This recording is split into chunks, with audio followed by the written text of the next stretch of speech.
There was a quote by Bullard that also kind of got my blood a little bit boiling, but he said, quote, "I don't think you can blame a recession on the Fed." Yeah, I'm going to throw a match on this pile of gasoline soaked wood, but it's not my fault if it goes up in flames.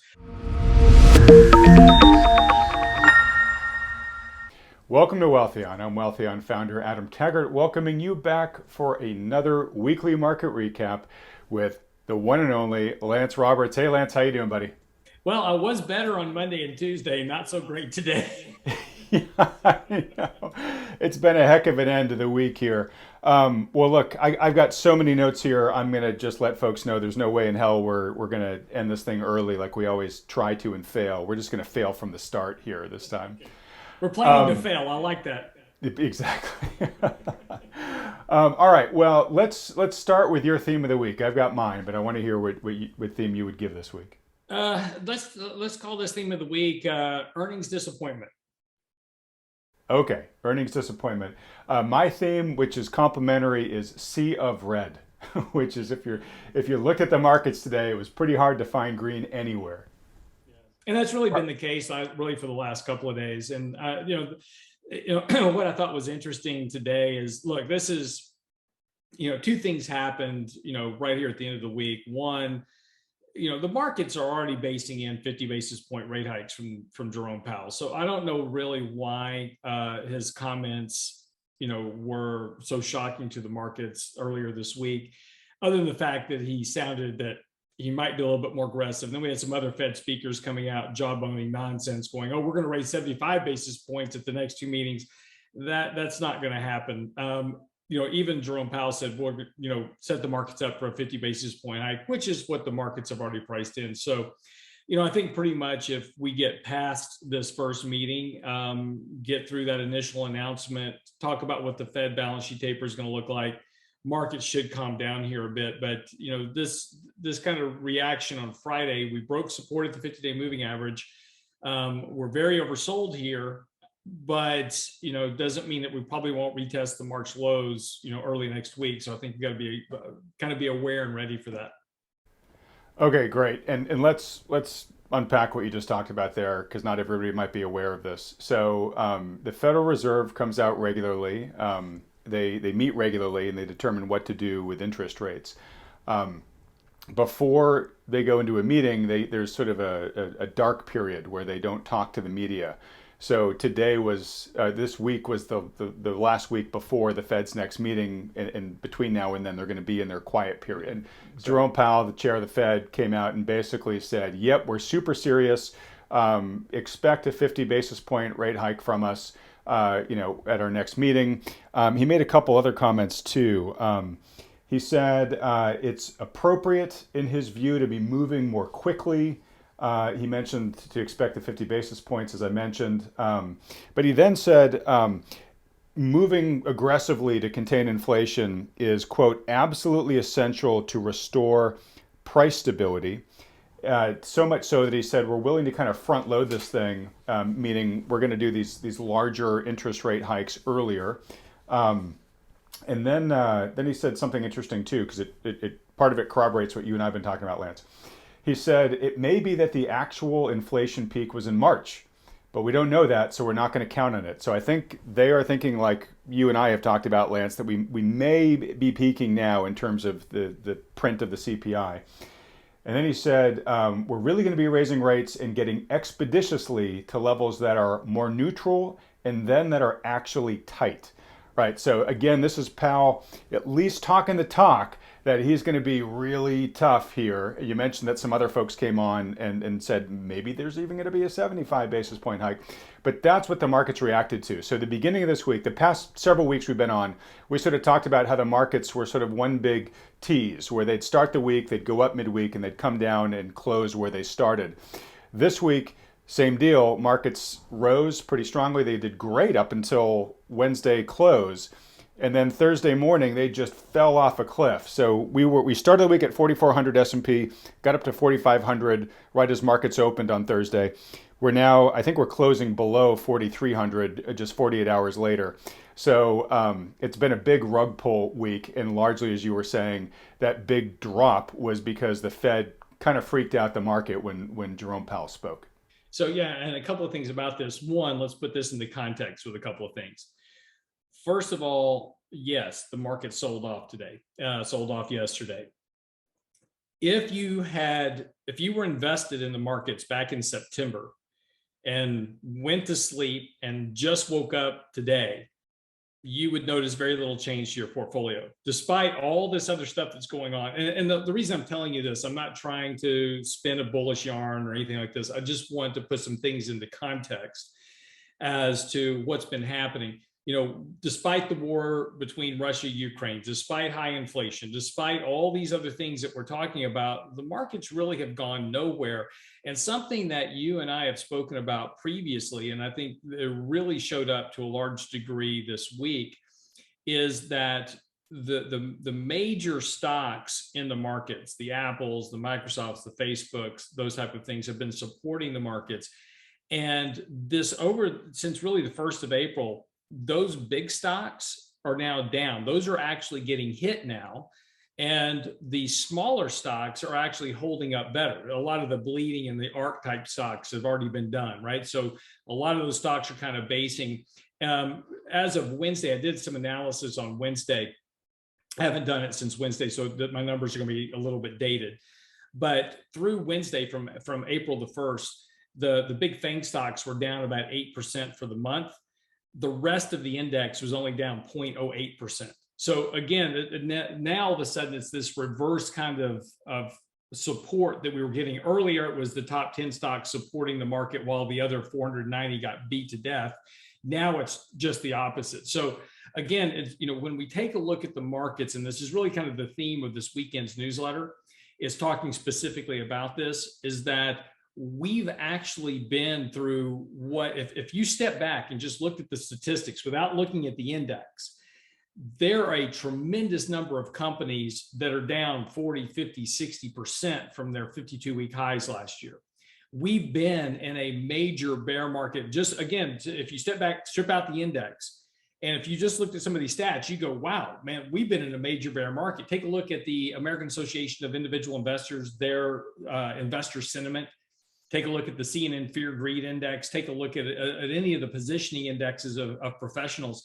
They're at levels that normally equate to bear market bottoms, not markets that are in a kind of a sideways correction. So, the point here is that, because of this passive indexing and the impact of passive investing on the markets, there's a lot more internal damage going on inside of the markets than what's just represented by the index. So your portfolio may be doing dramatically worse than the benchmark index, and you're going, I don't really understand why. And it's because of the stocks that you own potentially in your portfolio relative to how they're weighted in the index. And this is, I think, something that's becoming a lot more frustrating for investors.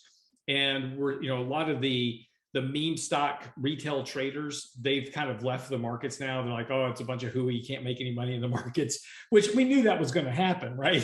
So, but that's really kind of the, behind the scenes, that's really kind of what's going on. So, kind of this bloodletting we've seen over the last couple of days, we haven't done anything violently wrong. We're still pretty much within a trading range that the market's been in back to September. And again, despite all these other things, the Fed hiking rates, what's coming, the markets are actually holding up surprisingly well in face of what we're expecting the Fed to do. All right. Well, okay. So markets are holding up surprisingly well. Last week when we talked, I think it was the second week in a row that you had said we had been we've been oversold. Let me back you up because a couple of corrections real quick. Over the last 2 weeks, we were overbought about 3-4 weeks ago. We had taken profits out of our portfolios, and we were expecting a pullback and to work off this overbought condition. And over the last week or so, we actually got back to that very oversold condition. Now, this is very short-term movements. We're not talking, longer-term oversold. But in a very short-term basis, we got back to oversold. And, we expected last week, we wrote them in our newsletter last week, that we expected a rally this week because of that oversold condition. And we saw that starting on Monday, Tuesday, we were getting on Wednesday, we're actually getting a very nice rally in the markets. And that's also because we were expecting post-tax day that we had a lot of selling on Monday because of, people needing to pay their tax bills. And then it wasn't surprising. We got kind of a rally on Tuesday and Wednesday as people were putting money back to work. Thursday and Friday, a little bit surprising in terms of the magnitude of the sell-off, considering that the markets are still very oversold here. They're even more oversold now. Again, doesn't mean that markets can't be oversold and stay oversold for a period of time. And that's exactly what's happening here. Trying to figure out now what the Fed's going to do. And that's one thing. Let's step back real quick to something you said about the Fed, because, Jerome Powell's trying to channel Paul Volcker, right? And he's like, we're going to fight inflation. He's a big student of Paul Volcker going back to the 70s. Has a lot of respect for him, but he mentioned the words, and I thought this was very interesting. Talked about getting back to a neutral rate, and then we're even going to get tighter. We're going to get tighter than the neutral rate. Let's just go back to 2018. I know it's a long time ago now to go back to 2018, almost 4 whole years. August of 2018, Jerome Powell saying, hey, we need to hike rates. We're nowhere near the neutral rate. And a 20% decline later, we're magically right there at the neutral rate. And, we're not going to hike rates anymore. So, he's, and we said this last week when we talked about this, he's great at the talk. And right now he can talk this tough game because the markets aren't doing anything wrong. The markets are holding in there. If the markets were down 20, 30%, I think we'd have a very different conversation coming out of Jerome Powell right now. But markets aren't down 20, 30%. We're down about 10, 11% for the year. No big deal. Markets are consolidating sideways. Economic growth in terms of the trailing statistics, which is all we have to work with right now, we're still fairly good. Unemployment rates are low. Jobless claims are near record lows. GDP growth for the fourth quarter is 5.5%. It's all good. So from the Fed standpoint, they've got a lot of tailwind here, supposedly, to be very aggressive about hiking rates. That is until something breaks. And when we start seeing weaker economic data, we start seeing the market down more, or we start seeing some type of credit related event, pay attention to what's going on in the housing market. Don't dismiss what 5 3/8% mortgages are doing to the mortgage market. When something begins to break, I have a very strong suspicion that he will begin to backpedal this very strong Volckerish type positioning to what we've seen previously, which is, well, we're going to be a lot more prudent about our rate hikes. We're, going to potentially slow down our tightening of the balance sheet, whatever the language is going to be, right? He's going to try to modify this language to start pushing in more of this dovish attitude. And I think right now, and I think if you listen to his messaging, I think he knows he's in a trap, because he references this tighter monetary policy. We're going to tighten it tighter, but he references right up front that inflation might have peaked last month.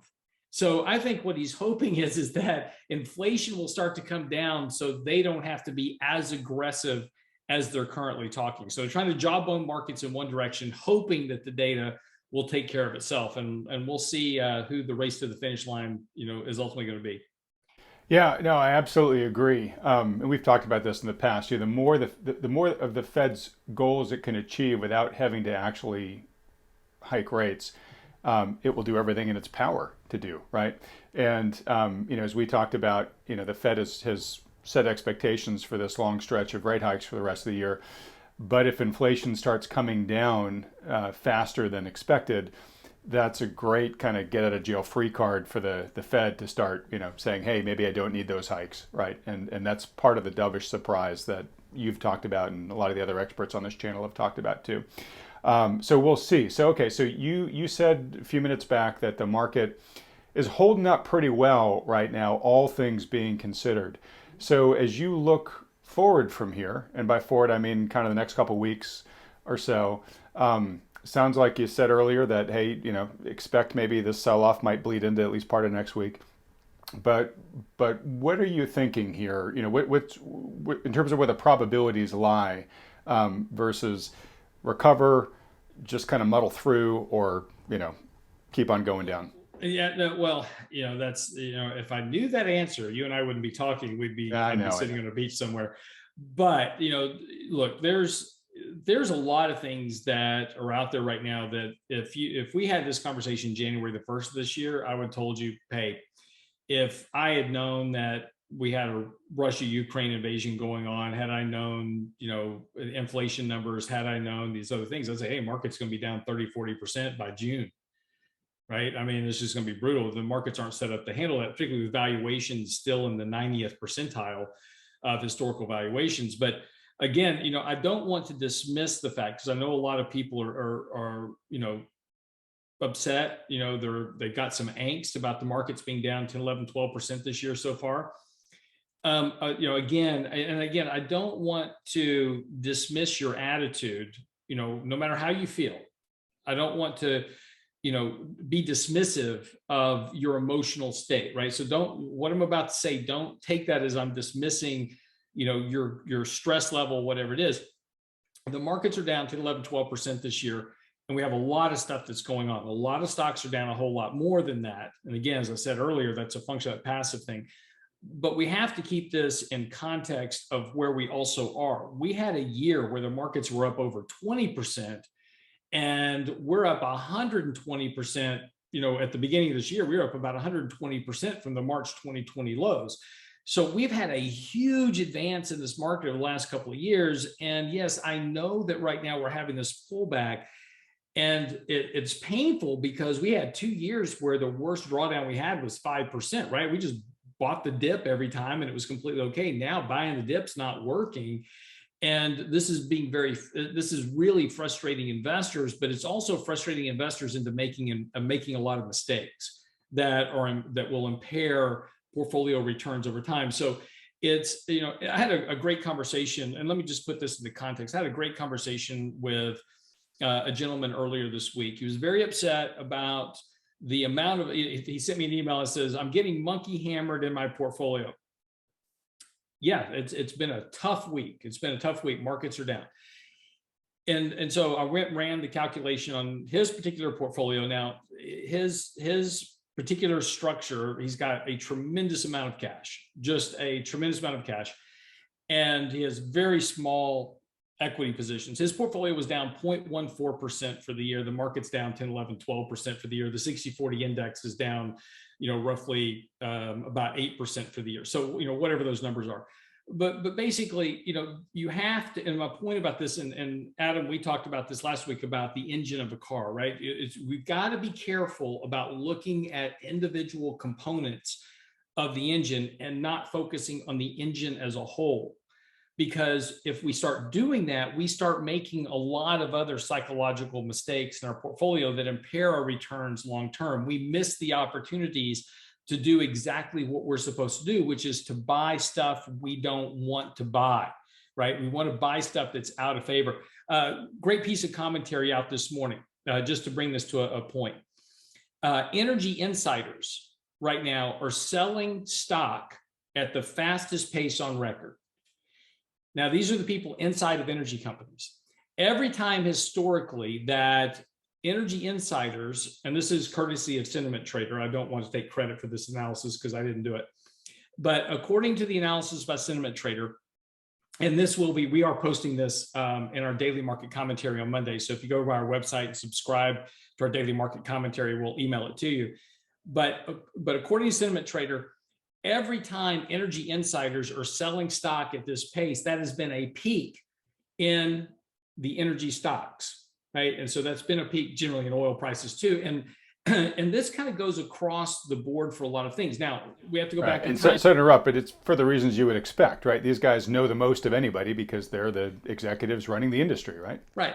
And so we go back to 2020 as an example. 2020, November of 2020, we talked about buying energy stocks, and nobody wanted to own energy stocks at that time. They were the devil incarnate because they were polluting the environment and climate change and all this other stuff. And everybody hated them. And we said, what? Everybody hates these energy stocks so much. It's probably a good time to buy them. And so we added energy exposure to our portfolios, and that's been a great trade. Now, today, that's all anybody wants to buy. I don't want to buy technology. I don't want to buy any of this other stuff. I just want to own commodity stocks because we've got inflation and all this other stuff. And I'm not dismissing that at all. But I think Newmont Mining today reported earnings, and I thought it was a great example of what happens to companies and the things that we think we know about investing in the markets. Now, Newmont Mining has been making a killing in terms of gold prices. Revenues were up 5%. The actual earnings were great. Why did the stock get monkey hammered today? Because all the costs, and this is the same thing with energy stocks, and this is what energy insiders know as well. When the cost of oil goes up, when the cost of gold goes up, all the input cost into mining or drilling or extracting, whatever you do, also goes up. And that impaired the earnings for these companies. So when you have high inflationary pressures in terms of, especially as a miner, you have a lot of energy inputs. So when the energy costs are up, that's impairing your profitability on what you can sell gold for because of the energy cost that's up, and that's eating away at that profit margin. So we saw that in the earnings report today. And so my point about all this is that in a lot of, and we're at that point in the cycle where everybody just wants to own commodities. Nobody wants to own technology stocks. This is probably getting to a good point to where you want to start mining for some of these growth companies that have been beat to death. And I was on Fox Business News on Friday talking, and I hate this company. If there was one company in the world that I am never going to own as an investor, and I will still not ever own this one as an investor or as a portfolio manager, unless my partners hold me down and stake me out to an ant bed, is Facebook. However, as a company, I absolutely despise the company. I don't like their politics. I don't like how they run their business. There's a lot of things I really hate about the company. Strip all that aside. Look at what their fundamental value is. They're trading at basically 10, 11, 12 times earnings. They generate a huge profit margin on every dollar's worth of sales. They're simply just an advertising machine. So their profit margins between what they generate in sales and what their net income is like 30 to 40%. It's huge.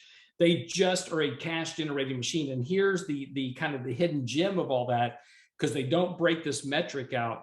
But so Facebook as a function, and talking about the website of Facebook, is a demographic time bomb. Only people that use that are old people, and we're all dying off. Young people don't use Facebook, but what do they use? They use Snapchat, TikTok, and Instagram. Gotta watch that finger. Instagram. Instagram is owned by Facebook. So if I could get Facebook cheap enough value-wise to really just own the Instagram piece, that's all I really care about. Now, I'm not saying we're at that valuation yet, but here's another good example of a company that kind of fits in that same category, Overstock.com. Don't like the CEO. I don't like the furniture business. Don't really care about the furniture business. If I can buy Overstock cheap enough, they are investing heavily into blockchain technology. If I can buy that stock cheap enough, which that valuation is getting there, I get their digital blockchain technology. That's what I buy. I get the furniture business for free. And that's, so when we start talking about valuation and we start talking about investing long-term, right now, nobody wants to own those companies because they're beat to death. All they do is go down every day. Why the heck do I want to put money into them? But that's what investing is. We want to buy stuff that's fundamentally cheap, that we can generate a long-term return on investment from, rather than piling into stuff that's grossly overvalued in an environment where the inflationary pressures have likely peaked. And so all the tailwinds of owning energy stocks are now likely behind us. So where do you really want to be investing money? This is the hard part about investing, because you've got to start making a bet on the future that may take some time, to really play out for itself. All right, and we've talked about this a lot in past videos here, Lance. But we've for the average investor, I'm going to call kind of the armchair investor, or even less committed than that. It's been a really easy decade. Because basically you could throw a dart and whatever you hit, the sector was going to do well, and your company you picked was likely going to do what the sector did, or maybe even a lot better, right? I mean, just there was a decade-long tide of central planner liquidity and intervention rising all boats. That's gone away, at least for now. And we're entering an era that's a lot more turbulent, a lot more uncertain. And as we've talked a lot about, you're switching from that passive regime to an active regime. And people don't like to hear that because active regimes require a lot more work, and there's a lot more chances to get burned by making the wrong decision, right? But of course, that just means making a good decision has a much higher premium than it did in the era beforehand, right? So I totally appreciate the, kind of what you're trying to do here for people, which is to sort of as kindly as possible tell them, hey, we're in a harder era now. I'm sorry, but we got to get on the treadmill. We got to go do our homework, and we got to really work at it. Yeah, that's probably a point that I failed to make. When we started the conversation, I kind of got off on a sidetrack, and I tend to do that. I apologize. So it's why our videos always run long. But going forward, this is going to be a market that remains volatile, lots of swings. You're going to get frustrated because markets are going to get oversold. And then the next day they're going to run up 4 or 5%. And you're like, well, what the hell is going on now? So then you pile in, and then the market sells off again. And, all those type of things. And, that's the environment we're going to be in. And this is going to be an environment where really we're going to have to be a lot more active in managing our portfolios than, to your point, Adam, than we've had to be in the last 2 years, where you just basically just stick money in anything and it goes up. Yeah, and I think this is worth talking about a little bit further, because I think as investors, what we want is the trend, right? Hey, bull market, great, I'm all in. Bear market, okay, I'm getting out, right? And I think where we are right now, a lot of people I have on this program talk about how, there's a lot of reasons to think that we may have tougher times ahead than we've had. And there may be a big bear market, trend to ride at some point. But I think this year is the year of uncertainty, right? It's where things are trying to figure out where they want to go. Not unlike when you throw a ball up in the air, it gets up to that nadir, or that apex where it's not really going up or down for a little while, and then it picks the next trend. So we have to kind of muddle through this age of uncertainty, and you just did a great job of explaining why that really frustrates people, because you place your bets and then the markets go one direction. So if you adjust and they go the other, you just get super fed up and frustrated. But anyways. A friend of mine, I should say, a colleague of mine, Miss Shedlock, said something interesting a couple of years ago. And every now and then I think about what he said in terms of returns over the next, few years. And what he said is like, over the next 5 years or 10 years, we're just going to have zero returns. Markets aren't going to go up. They're not going to go down. They're just going to grind sideways for 10 years with no return. And, I kind of initially kind of sloughed that off, because markets don't do that. They've never done that. We've never gone, 2 years, 3 years, 4 years of just trending sideways and not making any return at all. It's either going up or it's going down, and you're in a bear market. But again, as I kind of watch what's been happening in this market over the last 9 months, I'm kind of starting to warm to this idea that because of the impact of passive investing, it may be possible that we have this giant rotation in the markets, from the mega caps to the less mega caps, back to the mega caps, back to the lower caps, and the market does potentially just trend sideways as we work off this kind of overvaluation area. Because again, if we go back and look, and again, I've got some tables in this weekend's newsletter that'll be out on Saturday, looking at 120. I scanned a universe of 7,000 stocks. I scanned it down for companies that were 7 billion or more in market cap. So I dropped out all the small and mid caps right away. Out of that 7,000 stocks, and those over, over 7 billion in market cap, 700 companies came up with a negative return from their 52-week highs. I trimmed that down to those that were down more than 30% from their 52-week highs. I had 120 companies that were down more than 30% from their 52-week highs. And all the names, right? Apple, Microsoft, all these, they're all in that, like Carvana, Spotify, they're all in that. You'll see them all on the list, right? And then I looked at the mega caps as well, just as a function of just all of those at the very top of the list. I just took the top 80, and there's a ton of companies in there that are down 20% or more. from their 52-week high. So there's a tremendous number of companies that are in bear markets right now, and the S&P is down 10, 11, 12, right? So that just, so this internal bear market is something I think we're overlooking as investors. And I'm not discounting the idea of having, a 30, 40% bear market. It could still happen, right? All I'm saying is that we've already done a tremendous amount of damage to the market. It just doesn't show up in the markets right now.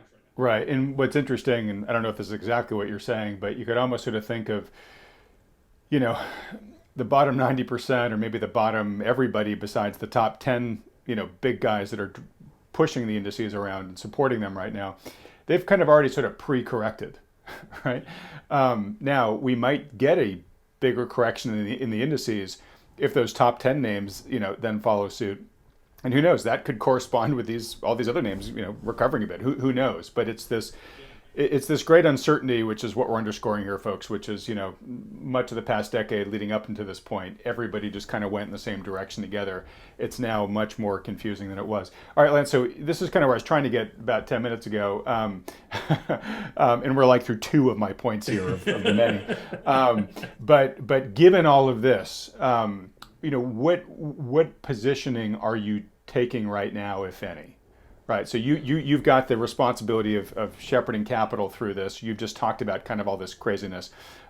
We were trying to work off the oversold nature, but then we just crashed down more these past 2 days. So looking forward, what are you planning to do? Yeah. So I made a mistake this week, right? And one thing that's always important whenever you talk to an investor is investors always tell you what they did right, right? I bought this, I made all this money on it. It's important when you talk to investors, they also tell you what they did wrong. And I made a mistake this week.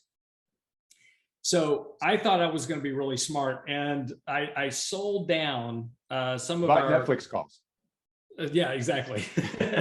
Actually, I was lucky. We sold Netflix earlier this year. We were concerned about subscriber growth this year, and we sold our position Netflix about 40% ago. So that worked out really well. Good. We sold Amazon earlier this year as well for concerns over consumers. But earlier this week, we were looking at, and again, Netflix was kind of the catalyst for this decision.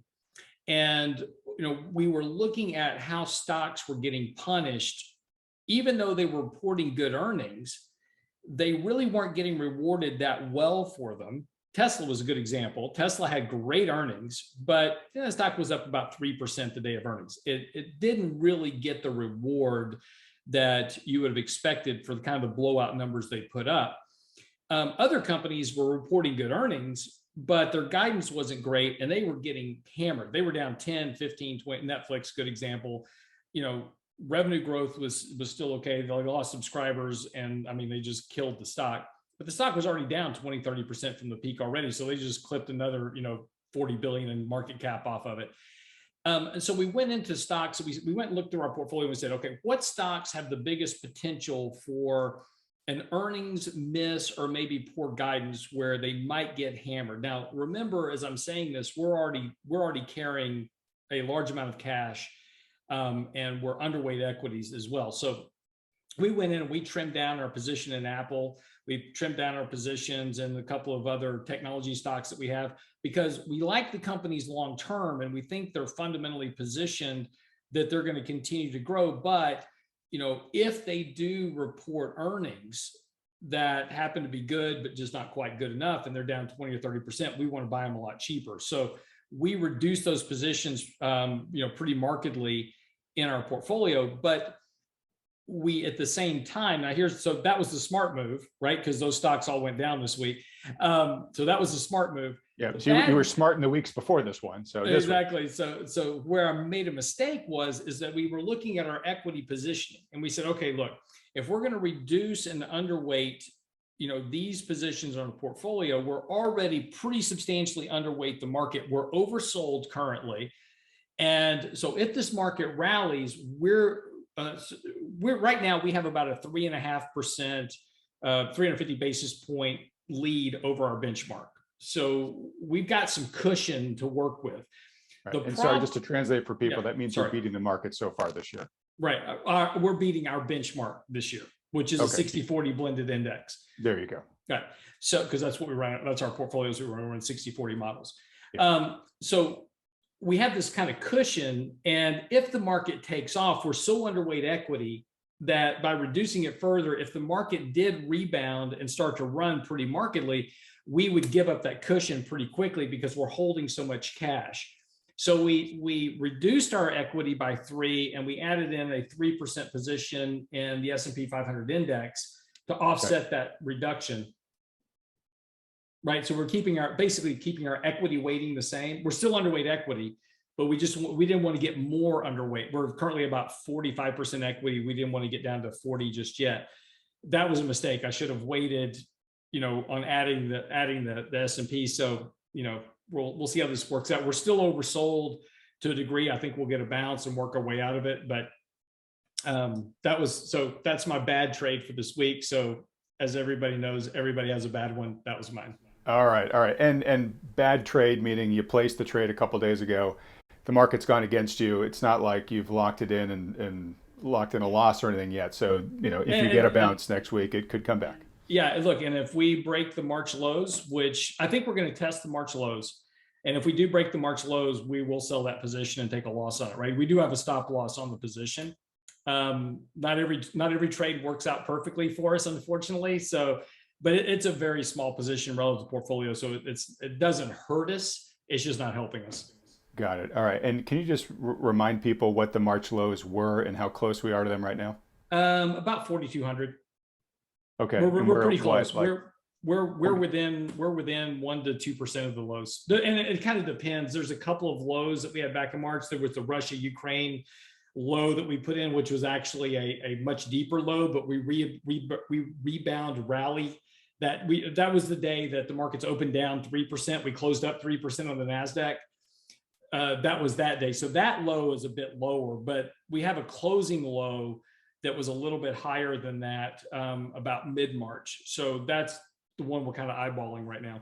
All right, so that's 4,200. I just checked. We closed at 4,270 today, so we're getting pretty close-ish to it. All right, thanks for sharing kind of how you're allocating here. Since I think the past couple weeks, you'd been very busy the previous month.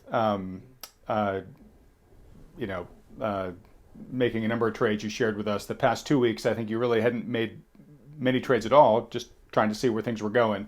Sounds like you made that S&P trade this week. Any other trades this week? No, that was it.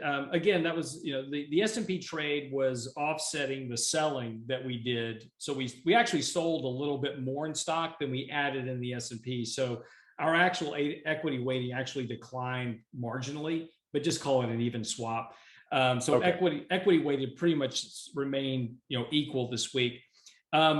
We are about to swap in. So the way we manage the bond side of our portfolio, again, going back, we run a 60-40 allocation.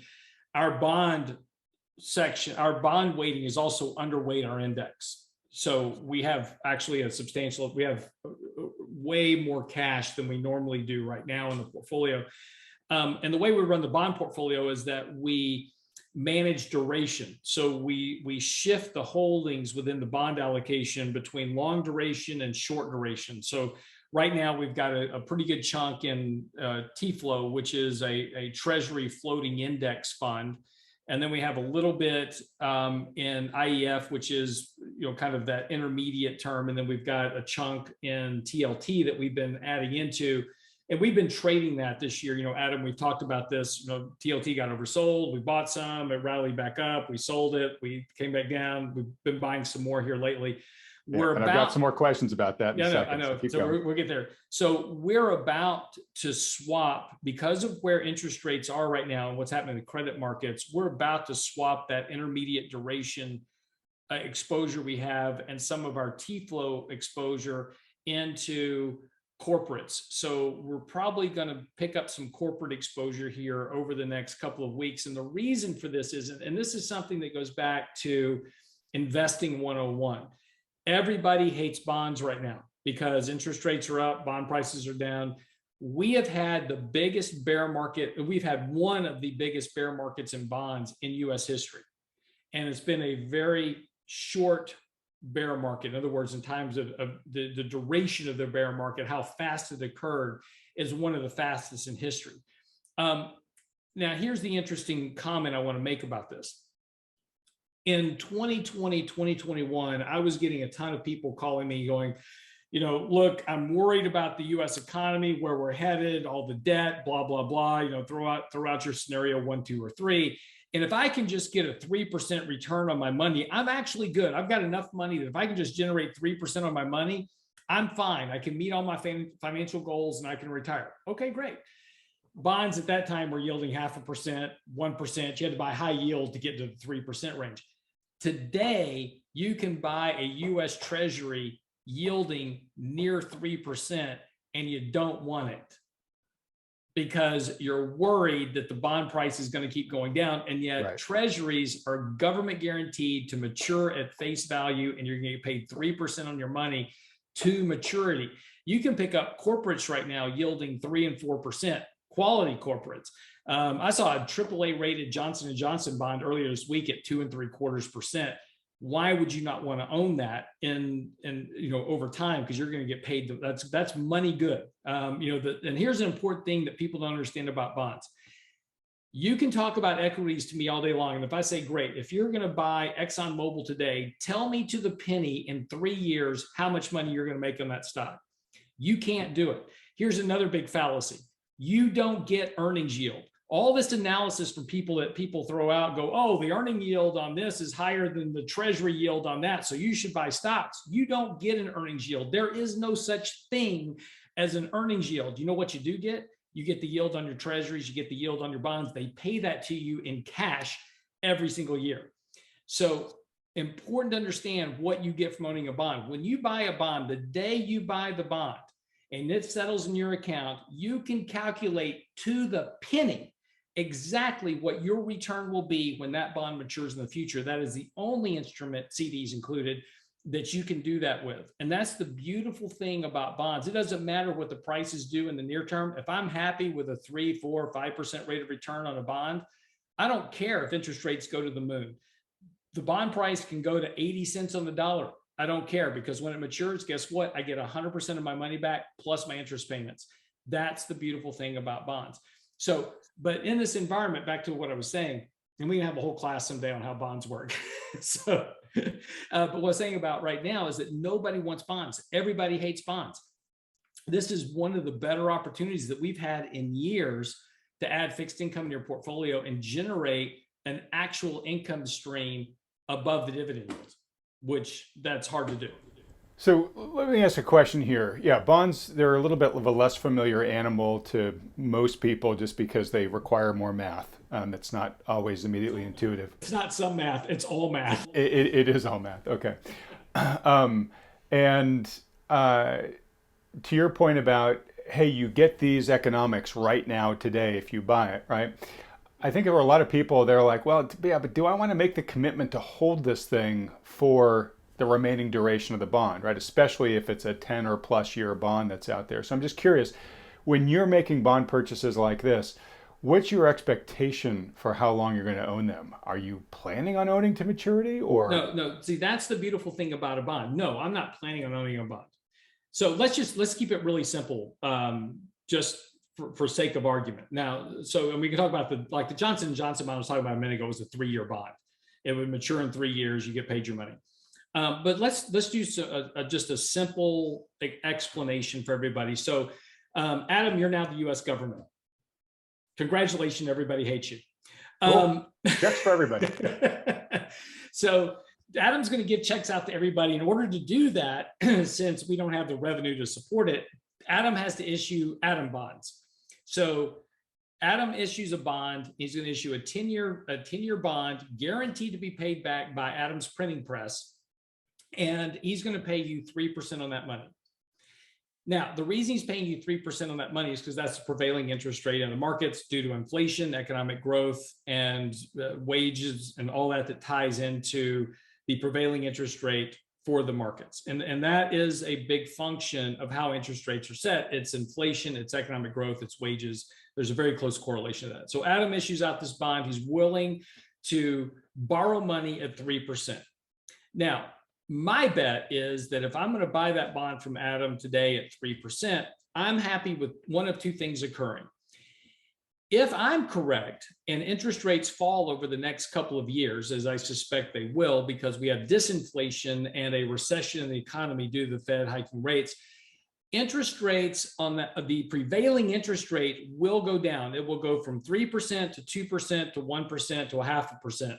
Okay, much like we saw in March of 2020. What happens to the bond that you bought from Adam? The price of that bond will go up. And so here's where we get into funky math, right? And again, we're gonna have a whole class on this someday. We'll have a whiteboard to draw on. But the reason that the bond goes up in price is because another investor comes along and says, let's say I bought the bond from Adam. Another investor comes along, his name is John, and John says, Lance, I want to buy that 3% bond that you bought from Adam. And I go, okay, I'll sell it to you. But I have to make the yield equivalent to what the current rate is. So let's say that the current rate in the market is now 2%. So the interest rate in the market went from 3% to 2%. So to make my 3% bond, this is where it's going to get a little hard to follow, but just bear with me. To make a 3% bond equal to a 2% bond, he has to pay me a premium for that bond. And this is what we call a premium payment. So he pays me 100, I'm just making up a number here for simple math. He pays me 110 cents on the dollar for my bond. When that bond matures, he will only get 100 cents on the dollar back. He is guaranteed to lose 10 cents of his principal when that bond matures. Now, right now you go, well, why would he do that? Well, because for the next several years, he's going to get that 3% coupon that Adam promised to pay, because Adam's the government. He gets 3% on that money for the next 5-6 years, whatever it is, to maturity. And when his bond matures, the accumulated interest payments less the principal loss will equal a 2% yield over time. So that's why your bond. So if I'm right, bond prices will go up as yields come down, and I will sell those bonds early for a capital gain. And that's why we're buying bonds in our portfolio. We're betting that the return, the capital appreciation on those bonds over the next 2 to 3 to 4 years will outpace the rate of return in equities in the markets. Now, I'm wrong. Just assume I'm terribly wrong. My whole analysis is a complete shit show. And Great. That was my next question. So yeah. keep going. So you know what? Interest rates just keep going up and they never come down. It's okay. In 10 years, Adam's going to pay me back 100% of my principal and 3% yield on my money. And I've made my return that I set it out for to begin with. The important thing is I'm either going to get my principal, all my principal back and my interest payments, or I'm going to get my capital appreciation. Whichever outcome happens, I need to be prepared to be happy with that. So this is why we talk about asset allocation sizing. I don't want to put my entire portfolio in a 3% bond, because there's other opportunities. But if I'm okay with that portion of my portfolio yielding 3% and guaranteeing my principal, that's a good investment. Right. And what's the nice part about that is you're saying you can kind of calculate your max downside, at least nominally. What that may do is may require you to hold until maturity. And if these are longer duration bonds, there's the opportunity cost of that capital being tied up, but at least it's not going away. All right. So practically, when you at your firm are investing in bonds, are you buying the bonds directly more often, or are you buying ETFs to sort of be more liquid? So two things. One, over the last couple of years, because of the market, we've mostly been using ETFs to manage our duration and our exposure, because buying individual bonds has not really made a lot of sense because interest rates were so incredibly low. I mean, you're buying, investment grade bonds yielding 0.5%. That just makes no sense to tie up liquidity. So for the first time that we've had now in the last 3-4 years, we're actually back to buying individual bonds for accounts. Now, there's some certain requirements when we're looking at portfolios. They have to be larger dollar values because, we're buying lot sizes of bonds. So in our smaller accounts, we use just ETFs, and we're managing that duration and we're managing that exposure using ETFs. But in larger, more sophisticated accounts, we prefer to buy individual bonds because of that principal preservation aspect that we get in owning individual bonds. Okay, great. I want to wrap up the bond part of the discussion by talking about TLT specifically. I'm going to put up a chart here that the guys from New Harbor showed in my video with him yesterday, and it speaks to your comment a few minutes ago, Lance, when you said that we've had like one of the most severe and sharp, bear markets and bonds to date. This is showing the drawdowns in the TLT ETF over the past 20 years. And what we've seen this year basically is more extreme than we've seen in the past 20 years. Right, so this gets back to sort of your comments from the previous couple of weeks saying, hey, this is getting oversold. Hey, it's getting more oversold. I think last week you said it was like 4 standard deviations oversold or something like that. So what are you doing right now in regards to TLT? You buying, you selling, you just watching and waiting? Are you still expecting, at least a short-term snapback, if not this sort of peaking of rates and then heading back down? Well, actually, if you take a look at what happened with TLT this week is a good example. There's some interesting action kind of going on right now with TLT. One, yes, it's extremely oversold. So if I'm just a technical trader, I've got a great setup for technical trade in TLT right now, just simply for a capital appreciation trade. Doesn't mean it'll work out, but when you start talking about things being 3 and 4 standard deviations below their weekly moving averages, that's that rubber band analogy we've used before. You've stretched that rubber band just about as far as you can. But if you notice on Wednesday, TLT was up over 2% for the day. Had a huge run on Wednesday. On Thursday and Friday, it opened down low. It opened down over 1% both days and then rallied back. Now it ended a little bit lower both days, but bonds were catching a bid all day long. Money's starting to flow. Getting harder to push around is what you're saying, right? Exactly. And it looks like we're starting to form a fairly decent little bottoming process in here. Now, it's too early to tell if we're there. We haven't added to our exposure. We're looking at shifting other exposure to pick up a little bit on the duration side. But at some point, when we get some confirmation, what we're looking for is a couple of our longer term buy signals to kick in. And when they do, we'll take that TLT exposure from 10% to 15% of the portfolio. And that'll be the point of where we start seeing that capital appreciation kick in. By the end of this year, don't be surprised if, interest rates on the 10-year treasury aren't, back at 2% or lower by the end of this year. Okay, yeah, and we've had this discussion, so I'm not going to go into it again here, but I still maintain that the biggest question right now, the biggest macro question is how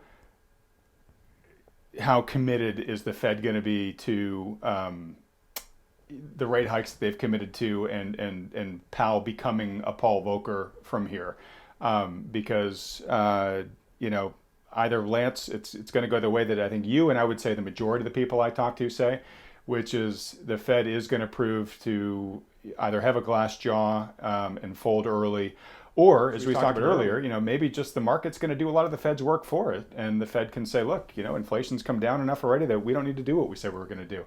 But all of that would likely begin to bring yields back down, which would send the prices of these bonds higher, as you've been saying you think it's going to. We do have a couple other people that have been saying, hey, I think the Fed's really going to surprise people. I'm not necessarily picking a horse in this fight. I'm just saying that the answer to this question is more than anything else, in my opinion, going to determine what happens with the markets this year. And just one thing about that is that the Fed hiking rates, that's the short end of the curve. Right. That's what they can control. Yeah. Right. That's what they control. And if you want to know where the Fed's going to hike rates and where they're going to stop, all you have to do is look at the 2-year treasury rate, right? That's about 2.5% right now. That is about where historically, if you go back and overlay the 2-year treasury on top of the effective Fed funds rate, they track each other very closely with a lag. So the 2-year treasury predicts where the Fed's going to hike rates to. Right now, the 2-year treasury is predicting the Fed's going to hike to 2.5%, and that'll be about the point where they break something if they actually get that far.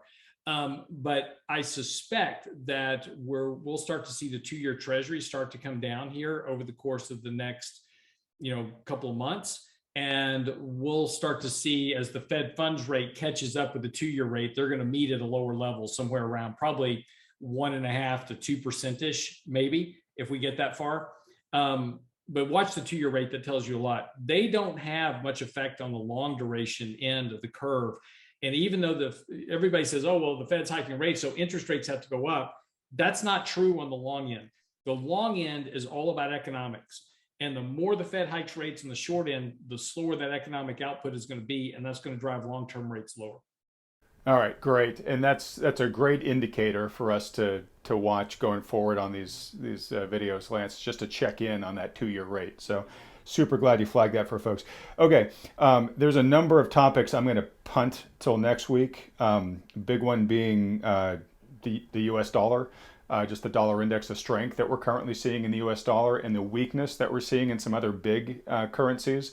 Right now, the Japanese yen is basically getting into I think up to a point of crisis here where the government there is trying to do yield curve control, but continuing to do it is just dramatically weakening the yen versus the dollar here. So you're getting this sort of historic disparity between the two.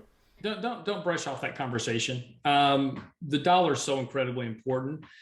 I think it's worth at least a quick commentary here. Let's do a quick comment and then let's give it its own justice next week. Okay. The reason the dollar, so 2 years ago, I got into a rather lengthy debate with a writer for MarketWatch. And he was absolutely convinced the dollar was going lower. And actually, I've had this conversation with numerous people. They're absolutely convinced the dollar is going to zero. The whole world's going to demise into nothingness. And, it's this extreme bearish attitude. And yet the dollar is continuing to rally. And again, we've had this conversation before here on the show about why money flows into the US dollar, because of the safety and liquidity of that dollar index and the ability for people to transact business. And the most important thing is the rule of law. There was an interesting comment earlier this week about Russia now kind of trying to link the ruble to gold to stop the crushing of the Russian ruble. And they're like, well, that's going to replace everybody in the world as, the reserve currency, because now you've got a currency backed by gold. No, it's not. And the reason is do you really want to do business, transact business with Russia?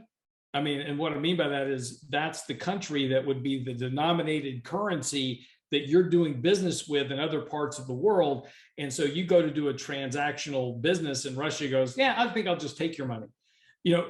There's not the rule of law. You don't have, if you get into a legal debate over a transaction, you think you're really going to get fair justice on that transaction in Russia? I mean, you got to think these things through. The reason that people invest in dollars is because of that rule of law. They have a fair justice system. You may not like it, but it's better than everywhere else in the world right now to do that business. The United Kingdom, sure, they could pull it off, but they don't have the depth of the currency to handle global transactions. France, sure, got a good legal justice system there, don't have the depth of the currency. There's not one other currency in the world that has the depth to handle the magnitude of transactions that occur every single day globally. And that's why money flows in the US dollar. Now, more importantly, is that when this dollar is rallying now is because of exactly what you're seeing. If I've got money in Japan, I don't want it in the Japanese yen. Where am I going to put it? I'm going to store it into the US dollar. The more that occurs, the stronger the dollar gets, that money is eventually going to start flowing into US treasuries. And again, this is what's eventually going to boost that price of treasuries. When there's this risk off situation in markets, money is going to rotate out of equity risk into the safety of US treasuries. And that's where reserve currencies will hide as well, particularly as the global economy slows, which is happening, which is going to further boost the dollar, which is why you want to own treasuries down the road. Great. Yep. And that's the takeaway I want folks to take away this week from this topic, which is capital flows into the dollar disproportionately during times of uncertainty, and certainly in times of crisis. right? And we are beginning to see global capital flows come more and more into the dollar right now. And so I think that's, our looking at our macro radar here, this is saying, okay, this is an early warning, notice that the world is becoming more unstable here. What's going to happen from here is going to get worse. Who knows? But it's something, we're taking note that it's at a material state now, and then we'll see what happens going forward. Yeah, look, and the important part about that is that I know there's lots of people out there talking about the end of the world, the end of the currency, all this stuff. I get it, right? There's good logical arguments that can be made for that, and I'm not arguing that point. What I am arguing is that there's no alternative. And so you may not like the dollar, you may not like our country, you may hate the whole system. It doesn't matter. There's an old saying about the US dollar, it's the cleanest dirty shirt in the laundry. You may not like it, but it is still the only place right now that you can conduct safely business and store your reserve currency without risk of somebody taking it from you. Well, that's totally true. And if we end up moving to a different world reserve currency regime, which we could at some point, absolutely, it's gonna take time. And to your points, like about bonds, Lance, where you're saying, hey, it's just math. In many ways, what happens with the US dollar right now is just math, given the system we currently have in place right now. So don't have time to get into it here. I think I've mentioned it once or twice in this program in the past. Go listen to my interview that I did with Brent Johnson about his sort of dollar milkshake theory, because it explains a lot of this in depth. But there are more dollars actually. That's actually an awesome interview. If you haven't watched that interview, it's really good. Thank you. I've been citing it more and more recently because it's just so relevant to what's going on right now. But there are actually more dollars outside the US than there are inside the US. And there's this whole system called the euro dollar system, where banks around the world lend to people in dollar denominated debt. And when those loans start going bad, they need to be basically repaid in dollars. And as that's basically, it creates a cascade of increasing demand for dollars when the rest of the world begins to become more and more unstable. So there are just these mathematical relationships out there that whether or not you like the US dollar or not, like Lance is saying, it just is the system we have right now. So you want to make sure that your philosophical stance doesn't just get in the way of reality here around this. All right, but anyways, Lance, like I said, there's a lot to talk about there. Let's earmark that for next week to do it justice. Next week we'll do a whole dollar segment. Great. And then I wanted to leave just a little bit of time for our outrage of the week, because I think I've got it, because I was getting on my little outrage soapbox earlier in the week on Twitter. Love to get your thoughts on this. Real quick, I did just want to go back to our talk about the Fed for a second, because there was a quote by Bullard that also kind of got my blood a little bit boiling, which is he was one of the Fed guys that was trotted out this week to add to the chorus that we talked about earlier. But he said, quote, "I don't think you can blame a recession on the Fed." And, I think about that and say, well, maybe you could say, yeah, in the sense that the Fed has done a lot, everything it can to kind of prevent a recession. But what it's done is it's made the system so incredibly vulnerable to a much larger recession, because it's been pushing it off and kicking the can for so long. And of course, now that it's beginning to tighten, it's basically, lighting the fuse to the pile of gunpowder that created. At least that's my opinion. What do you think? No, yeah, you actually stole my metaphor, which is, I'm going to throw a match on this pile of gasoline-soaked wood, but it's not my fault if it goes up in flames. The actual look. First of all, let's just be clear: is that these Fed speakers come out and they say some of the most asinine things because they're trying to basically loft little balloons to prep the markets, right? And what they do is they say, oh, we're going to hike rates 75 basis points, and then they hike at 50, and everybody goes, oh, thank goodness it was only 50. But they're also testing markets. So, this week we had a couple of guys come out and say, well, it could rate hike 75 basis points, and then the market gets slammed 2 days in a row. Dow's down almost 1,000 points on Friday. That's pretty much telling the Fed, don't do that. So yes, going back in history, the Fed is always the only cause of what pushes the economy ultimately into a recession, because what causes the recession is something that changes the consumer sentiment. And what changes consumer sentiment? Interest rates. When I can't afford to buy a house, when I can't afford to buy a car, I don't. And then that slows down consumption. And when I slow down consumption enough, you're going to get a recession. Well, now the Fed's going to be hiking rates into an environment where you have already all this liquidity that we put in, that $5 trillion worth of liquidity, that's gone for the most part. There's a little bit left over that's in the first part of this year. That'll be gone by mid-year. So that's all going to start to slow down consumption. Credit card debt is running up through the roof right now because now consumers are having to resort to credit cards to try to pay to make ends meet. There's a limit to the amount of the credit card debt that they can bring on. And so that's going to run out pretty quickly. So by the end of this year, if the Fed does nothing, you're going to have very slow economic growth at the tail end of this year. Now they're going to start hiking rates and slowing, that function even further. Yes, they're going to cause a recession by causing something to break within a credit market. And yes, it will be their fault, as it is always their fault throughout history. So, and again, you can say, well, 2020 wasn't the Fed's fault that we had a recession because we shut down the economy. Really? Because if the Fed hadn't been, the Fed was already having to lower rates to zero in June and July of 2019.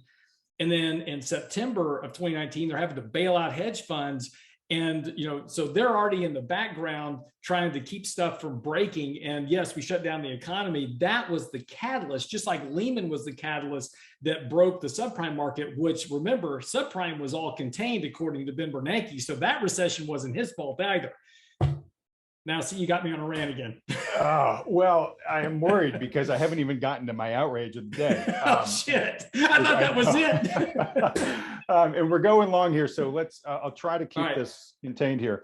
But I was reading about, the latest on, it was doing kind of a litany of all of the extraordinary stimulus that had been given to people, throughout the pandemic that was now ending, right? I did a piece relatively recently on kind of the increasing, the consumers beginning to really get pinched here, and we're beginning to see signs that they're tapping out, right? And you were just mentioning this a little bit earlier about credit card debt, exploding here. So, they were getting lots of extraordinary support. Now with those checks gone, or that support gone, they're now funding that on their credit cards for as long as they're going to be able to, right? But with the cost of debt rising too here, there's just all sorts of factors that are basically saying it's getting harder and harder for these people. And one of the things that I was looking at was the student loan forbearance, payment forbearance. And that has not expired yet, but is set to expire, I think, in September.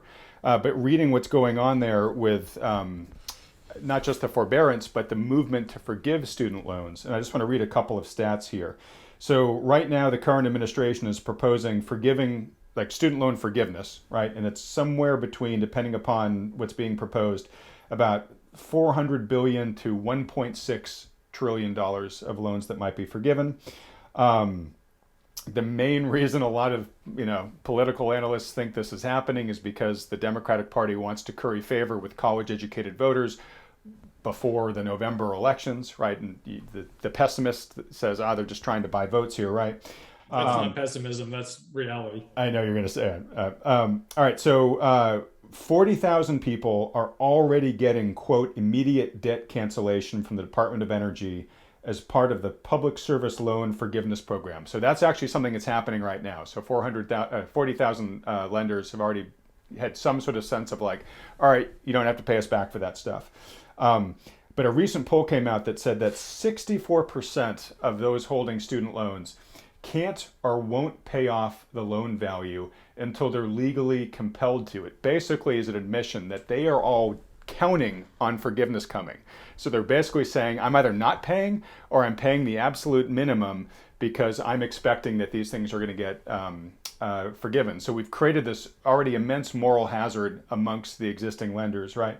But here's my big issue, which is, I don't think this is a winnable objective, if the administration is, quote unquote, trying to buy votes with this, because I think this is a Pandora's box that once you open it, you cannot control. There are so many people, even among the demographic that it sounds that they're trying to curry favor with, who, borrowed, sacrificed to pay those loans off, did the hard work of paying off these expensive student loans. And then, of course, you've had a ton of people that just forbore going to college. They said, look, it's too expensive for me. I don't want to be saddled by all that debt. And so I'm going to not benefit from higher education because of this, stupid cost of higher education here. I don't see how those people just don't have a complete either revolt or just huge revulsion to this decision. I think, like I said, it's sort of a Pandora's box that you open. So there are two things I'd really like to see in the industry following this. But before I propose those, I just want to get a general sense of your sense here. Well, two things, a couple of things, you hit the nail on the head, which is, so let's just follow the math here for a second. So great, we're going to forgive all this debt, right? So I get it. So $1.5 trillion. Let's say that's the number. Let's just say that's the number. That's about what the total debt increase has been for student loans since the government took it over. By the way, just remember, student loan debt was working just fine for decades until Obama thought it was a good idea to take it over. And then student loan debt surged because everybody could get a student loan, whether they could qualify for it or not. And you could use the money for everything from taking a trip to Cabo to, buying alcohol. So, a lot of the money never even got used for college or education. And so these people now graduated college. And of course, nobody talks about the fact that a lot of students fail out of college with student loan debt. So they get the student loan debt, they go to college, they wind up partying too much, then they fail out. Now they've got no college degree, and now they've got the debt to deal with. So look, I get the point. And sorry, but they can't dismiss that debt in bankruptcy. It's one of the few debts that you can't. That's correct. So look, I get the idea, right? There's a lot of people got a lot of student loan debt. It's a burden, right? If you've got debt, it's a burden. But you took on that debt willingly. And let's not forget that there's two parties to every debt. There is the borrower and there is the lender. On the other end of these student loans is somebody who put up that capital. And no, it's not the banks, it's not the treasury. There's an investor holding student loan debt out there somewhere, and they're banking on you paying that debt for them to get their return. They want their money back. They loaned you the money. They want their money back. They want their interest payments. This is the rule of law that we talked about earlier. When we start undermining that rule of law, this is a very slippery slope we go down. Now, having said that, let's talk about the future. Now, let's just say that I'm going to agree with the government. Okay, let's just wipe it out. We'll take one. Who cares? It's $1.5 trillion. We spend 4 times that every year in government spending. So sure, let's just wipe it off the books, make everybody happy. Okay, then you can never loan another dollar of student loan to anybody ever again. You've got to shut down the program. If we're gonna forgive this debt, you have to now shut down the student loan program going forward, because otherwise, what are we going to do for the next people that run up another trillion in student loan? We're going to pay that off too. This and then is part of that Pandora's box, right? Right. So the trillion after that. So if we're going to do this, that's fine. Let's vote for it. But the student loan program now has to end, and you can never loan any other money out. Now, also, we now need to go back and refund all the money for all the people that diligently paid off their student loans. So when I paid off my student loan, when my wife paid off her student loans, I would like that money back, please, because I paid my loans. So these are the problems with this. And yes, it all sounds great on the surface, but as with everything that we do in government, nobody ever thinks about the unintended consequences of all this. And that there is a consequence of this down the road. Now what we're going to do is we're going to pay this student loan debt off, and then everybody's going to run out and get student loans because now they're pretty sure the government's going to pay them off again. At some point, the lenders are going to go, I'm not loaning you any money because you're not going to pay me back. And then you have a whole problem now with the student loan debt becoming a junk bond market, and nobody wants to lend that market. All right, great. Let me steal a football from you here, because you're heading right in the direction where I want to go to. And to be real clear, folks, I'm not making this a partisan issue. I'm not saying one administration. This is a math issue. Pardon me? This is a math issue. It's all math. It is a math issue. It's a political issue too. But I'm not trying to vilify one particular party here. I'm also not trying to vilify the people who, took out loans recently and are staring at big loan balances. To me, the two big issues here. One is that the government has taken over education loaning, higher education loans, as Lance said. I think it's something like 94% of all student loans are held by the government at this point in time. It didn't used to be that way. There were lots of private lenders in the market, but now the government has decided we're going to be the lender here, right? And you know, to your point, Lance, they you know, they can lend inefficiently, right? This would be much more efficient if we had a private market that was doing the lending. But the bigger problem here, I think, is that the institutions themselves, the colleges, they have no vulnerability to your ability or inability to repay the student loan that you take out to go there. So they have a perverse incentive to hike tuition and fees to the absolute maximum that the government will lend people to borrow to go, right? So they don't care at the end of the day whether or not you can pay your loan back. They don't even care if their degrees are all that useful. Just as long as people are still willing to pay these ungodly, you know, rapaciously high college tuition and fees, they're fat and happy. And if those loans default, well, that's the government's problem. It's not theirs, right? So we've created both a system where we have the cost of college education is way higher than it should be, and to the point where I think for most, this is my belief, I could be wrong here, but I think for most people going to college, I'm not sure it's a positive ROI at these current prices, or at least for an awful lot of people going to college, because I'm not sure the quality of the education is worth the exorbitant fees that they're charging right now. So, you know, we've got to fix that issue. And I think the best way to do that is to make these colleges exposed to the solvency of those loans. You know, if they're pumping out students that can't repay, the colleges need to be hit by that. And if they are, well, then they're going to be much more rational about how much they burden their graduates. So if we can come up with a system that provides that exposure for the colleges, and then we can introduce private lenders back in here, I think this becomes a much, much more saner system. I just have no clue if we're going to get there anytime soon. Well, look, you don't have to go to all that length, right? We don't need to start trying to penalize colleges and all that to bring down student loan costs. When did tuition costs go haywire? They went haywire when the government took over the loans, because now everybody could take out. You know, it's with anything the government does, right? When the government says, hey, we're going to fund A, B, or C, everybody goes, okay. You know, if you're going to give me a subprime loan at 0%, no money down, I'll go buy a big ass house that I can't afford. You know, and when did college tuition go off the rails? It's when the government said, yeah, we'll fund money. And colleges went, really? So we'll raise tuition. And the more they raise tuition, the more money people borrow. The government, okay, yeah, we'll lend it to you. And they kept raising tuition. So we never had this problem when it was a private system.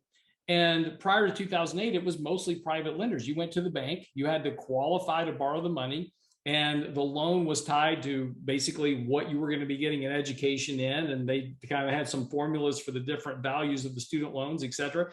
But you could only borrow so much money. And there was a very clear repayment structure to all of this.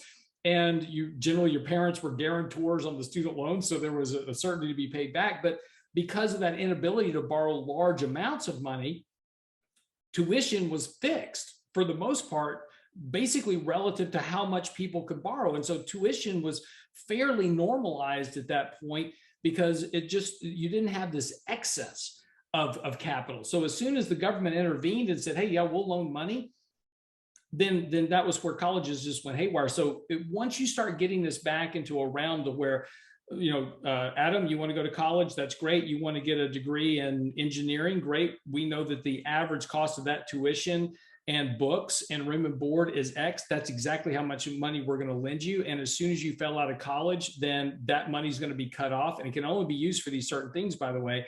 And when that occurs, prices will start to come down for tuition, because now everybody, remember, private colleges are in competition with everybody else. So all that will start to come back down to reality if you just get this back into a normal system, and as usual, get the government out of the middle of it. All right. And folks, you know, Lance and I, we've got college age kids, so we're kind of living with the realities of this, which is probably one of the reasons why we're get so worked up. Oh yeah. About this. My kids are very mad at me right now, because I've got two that are in the process of getting ready to go to college in September. And they just got the hard news that dad is not paying for college tuition. So they have to figure it out on their own. So they're doing, you know, student loans, or looking for financial aid. They're looking for assistance. They're working 3 jobs this summer to try to get bills paid. But my goal here is to teach them, hey, don't squander the opportunity, because if you go to college and fail out because you're partying all the time, that's awesome, but that's an opportunity you've now wasted. So, what we want as parents for our kids is to ensure that they understand the value of the dollars that they're spending for that education. And what they don't know is that when they graduate, we'll pay them back, but we want them tied to that college education while they're in school. Yeah, yeah. I think you're probably getting applause from some of the parents watching this. I'm looking at the clock and realizing, geez, this might be even the longest we've ever gone before. So I got to wrap it up here, Lance. I know we could go for another hour or two on this. But again, thanks for spending so much time with us at the end of what I know has been a long and kind of whipsaw week for you. Folks, if you continue to enjoy these weekly market recaps with Lance, do me a favor, support this program by hitting the like button and then clicking on the red subscribe button below, as well as that little bell icon right next to it. A reminder, because it's beginning to come up relatively soon, if you are interested in hearing more about the Strategic Investment Conference that Malden Economics is doing, go to wealthion.com/SIC. As I've said in previous videos, their lineup there is just one of the most rarefied lineups of heavy hitters, the people who are actually making the decisions, both in the economy and just in the country at large, policy-wise. I heard they just secured Henry Kissinger to speak at it. And again, like him, hate him, whatever, that guy is still as influential in how policy gets set. But that's the level of people that they have at this conference. So if you're interested in learning more about it, just go to that wealthion.com/SIC URL. Lance, I hope you get yourself a beer this weekend. I hope you get to relax a bit. But great having you here. Everybody else, thanks so much for sticking with us again for a long one of these, but I really appreciate it. And thanks for watching.